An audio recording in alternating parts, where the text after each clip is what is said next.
Welcome friends. इस video में अंतर्राष्ट्रीय सीमाएं रेखाएं से संबंधित सभी इम्पोर्टेंट पॉइंट को डिस्कस करेंगे जो आपके आगे आने वाले सभी एग्जाम के लिए वेरी इंपॉर्टेंट होंगे। तो आइए देखते हैं। पहला पॉइंट है डुरंड रेखा। तो सबसे पहले आपको याद रखना है कि डुरंड रेखा किन दो देशों के बीच में है, तो पाकिस्तान और अफगानिस्तान के बीच में है। और इस पर समझौता कब हुआ था? 1893 ईस्वी में। और ये समझौता किसके द्वारा करवाया गया था? तो एक ब्रिटेन के अधिकारी थे सर मोंटिगर डुरंड। और उस समय मतलब 1893 में जो अफगानिस्तान के राजा था उसके मध्य में हुआ था। ठीक है। और जो डुरंड थे सर मोंटिगर डुरंड, इन्हीं के नाम पर जो है डुरंड रेखा को नाम रखा गया जो पाकिस्तान और अफगानिस्तान के मध्य है। लेकिन जो डुरंड रेखा है इसे वर्तमान में अफगानिस्तान स्वीकार नहीं करता है। ठीक है, क्या करता है? स्वीकार नहीं करता है। साथ में ये भी याद रखना है कि भारत के पाकिस्तान ऑक्युपाइड कश्मीर और अफगानिस्तान के बीच 106 किलोमीटर की सीमा है। ठीक है, यहाँ पर आप मैप में भी देख लीजिए, ये आपके डुरंड रेखा है। एक साइड अफगानिस्तान है, एक साइड आपके पाकिस्तान है। यहाँ पर देख लीजिएगा कि भारत और अफगानिस्तान के बीच में 106 किलोमीटर की सीमा है। नेक्स्ट पॉइंट है मैकमोहन रेखा। तो सन 1914 में सर मैकमोहन के द्वारा जो है मैकमोहन रेखा का निर्धारण किया गया था। और ये रेखा किसके किसके बीच में है? तो भारत और चीन के बीच में है। जब इस पर हस्ताक्षर हुआ था तो उस समय चीन नहीं था। ये आपके 1914 ईस्वी में जो आपके समझौता हुआ है वो किसके साथ हुआ था? तिब्बत के साथ में। लेकिन तिब्बत को जो है 1951 में जो है चाइना अपने कब्जे में कर लेता है। तो उसके बाद से हम लोग बोलने लगते हैं कि भारत और चीन के बीच में मैकमोहन रेखा है। और इसकी लंबाई कितनी है? तो इसकी लंबाई आपके 700 मील है। ठीक है, तो आपसे एग्जाम में ये भी पूछा जाता है कि भारत और चीन के बीच में टोटल कितनी सीमा रेखा की लंबाई है? तो 3488 किलोमीटर है। लेकिन जो मैकमोहन रेखा है मात्र 700 मील में है। तो आपको याद रखना है कि जो अरुणाचल प्रदेश का एरिया है उसे ही हम लोग बोलते हैं मैकमोहन रेखा। यहाँ पर आप मैप में क्लियर देख सकते हैं कि जो अरुणाचल प्रदेश का एरिया है इसे ही हम लोग बोलते हैं मैकमोहन लाइन या मैकमोहन रेखा। ठीक है। नेक्स्ट क्वेश्चन है कि रेड क्लिफ रेखा। तो यह भारत और पाकिस्तान के मध्य में है। याद रखिएगा किसके बीच में है? भारत और पाकिस्तान के मध्य में है। और इसका सीमा का निर्धारण 15 अगस्त 1947 को रेड क्लिफ, एक ब्रिटिश अधिकारी थे, इनके द्वारा किया गया था।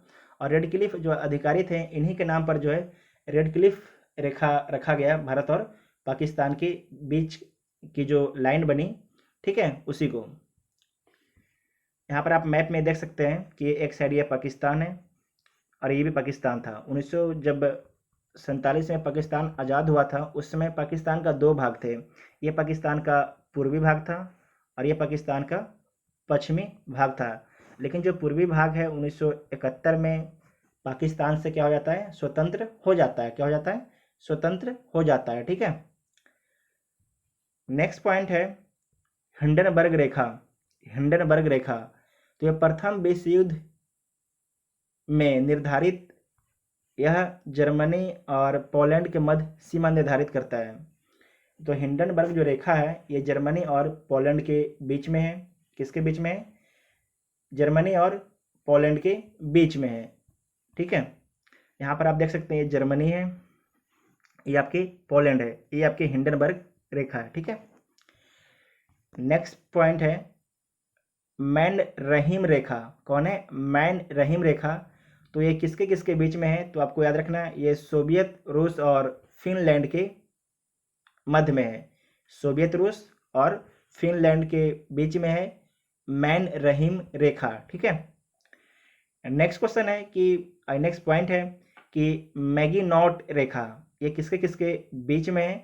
तो जो मैगिनॉट रेखा है ये जर्मनी और फ्रांस के मध्य है। कौन है? कहाँ है? जर्मनी और फ्रांस के मध्य में है मैगिनॉट रेखा। उसके बाद है 17वीं समानांतर रेखा, ये किसके किसके मध्य में है? तो आपको याद रखना है जो आपके ये देश है वियतनाम, उत्तरी और दक्षिणी वियतनाम की सीमा रेखा को निर्धारित करता है कौन? 17वीं समानांतर रेखा। तो आपको याद रखना है कि 17वीं समानांतर रेखा जो है उत्तरी और दक्षिणी वियतनाम की सीमा रेखा है। ठीक है। नेक्स्ट है 24वीं समानांतर रेखा। ये वेरी इंपॉर्टेंट है। 24वीं समानांतर रेखा कच्छ के पास, जो भारत का अपना कच्छ है, कच्छ के पास, जिसे पाकिस्तान इसे रेखा मानता है। जो पाकिस्तान जो है 24वीं समानांतर रेखा को कहाँ पर मानता है? कच्छ के पास मानता है। लेकिन भारत जो है इसे नहीं मानता है। 24वीं समानांतर रेखा को जो भारत इसे अस्वीकार करता है। ठीक है। तो कच्छ किस राज्य में है? तो भारत के गुजरात राज्य में जो है कच्छ स्थित है। तो आपको याद रखना है कि 24वीं समानांतर रेखा को जो है पाकिस्तान मानता है, और ये कहाँ पर मानता है? कच्छ के पास के जो एरिया है उसे 24वीं समानांतर रेखा बोलता है पाकिस्तान। नेक्स्ट है कि 38वीं समानांतर रेखा, ये किसके किसके बीच है? तो उत्तरी और दक्षिणी कोरिया के मध्य में। ठीक है। उत्तरी और दक्षिणी कोरिया के मध्य में जो है 38वीं समानांतर रेखा है। यहाँ पर आप देख सकते हैं ये नॉर्थ कोरिया है और ये आपके साउथ कोरिया है।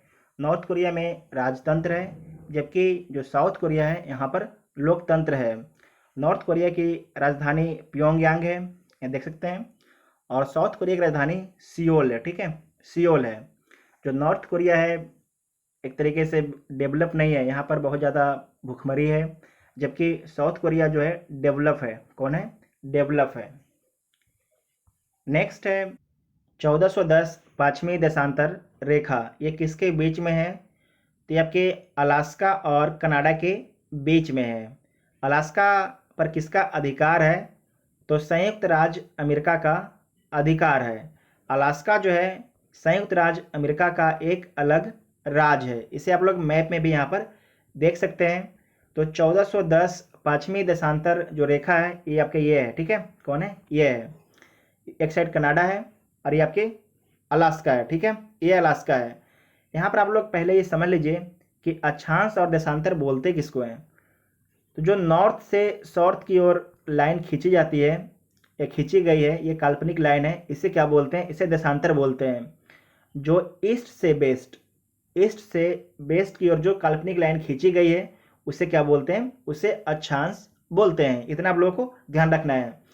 साथ में ध्यान रखिएगा कि जो अलास्का है ये सबसे पहले जो अमेरिका है उसका पार्ट नहीं था। बाद में जो है अमेरिका इसको खरीदता है। तो किससे खरीदता है? तो रसिया से खरीदता है अमेरिका अलास्का को। ठीक है। इसके बाद यहाँ पर देख लीजिए नॉर्थ अमेरिका के एक भी कंट्री जो है लैंड लॉक नहीं है। ठीक है, एक भी कंट्री जो है लैंड लॉक नहीं है। मतलब कि जैसे कि नेपाल है, नेपाल से कोई समुद्री सीमा नहीं लगता है, उसे बोलते हैं लैंड लॉक कंट्री। तो जो नॉर्थ अमेरिका है वहाँ पर एक भी लैंड लॉक कंट्री नहीं है। ये यहाँ पर देखिए लिखा हुआ ग्रीनलैंड। ये आपसे एग्जाम में बहुत बार पूछा जाता है कि जो ग्रीनलैंड है इस पर किसका अधिकार है। तो आपको याद रखना है ग्रीनलैंड पर जो है डेनमार्क का अधिकार है। ये आपके कनाडा है, ये संयुक्त राज्य अमेरिका है, ये मैक्सिको है, ये आपके जो अमेरिका का एक क्षेत्र है अलास्का है। ठीक है। नेक्स्ट पॉइंट है 49वीं समानांतर रेखा। तो संयुक्त राज्य अमेरिका और कनाडा के बीच में सीमा रेखा का निर्धारण करता है 49वीं समानांतर रेखा। यहाँ पर आप देख सकते हैं एक साइड कनाडा है और एक साइड आपके अमेरिका है। कौन है? एक साइड अमेरिका है। नेक्स्ट है ओडर नीसे रेखा। ये पूर्वी जर्मनी और पोलैंड के बीच में सीमा रेखा का निर्धारण करता है ओडर नीसे रेखा। तो वेरी इंपॉर्टेंट है। और लास्ट पॉइंट है सीग फ्राइड रेखा। ये सीग फ्राइड रेखा जो है द्वितीय विश्व युद्ध के पूर्व, मतलब जब द्वितीय विश्व युद्ध कब स्टार्ट होता है 1939 में स्टार्ट होता है, उससे पूर्व फ्रांस और जर्मनी की सीमा पर दीवारों, मीनारों और सैनिक चौकियों से घिरी जो प्रतिरक्षा रेखा थी उसे क्या बोलते हैं? सीग फ्राइड रेखा। और किसके द्वारा इसका निर्माण किया गया था? तो आपको याद रखना है जर्मनी के द्वारा जो है सीग फ्राइड रेखा का निर्माण किया गया था। जो प्रथम विश्व युद्ध हुआ था उसमें जर्मनी की पराजय हुई थी। उसके बाद हिटलर का उदय होता है। किसका? हिटलर का उदय होता है, और हिटलर के द्वारा ही जो है दीवारों, मीनारों और सैनिक चौकियों का निर्माण किया जाता है। ठीक है। तो हम लोग का जो जितने भी इम्पोर्टेंट अंतर्राष्ट्रीय सीमाएं रेखाएं थी हम लोग सारे डिस्कस कर लिए। अगर वीडियो देखने के बाद आप लोग को हेल्पफुल लगता है तो चैनल को सब्सक्राइब जरूर कीजिएगा और वीडियो को अपने दोस्तों में भी शेयर कीजिएगा। Thank you.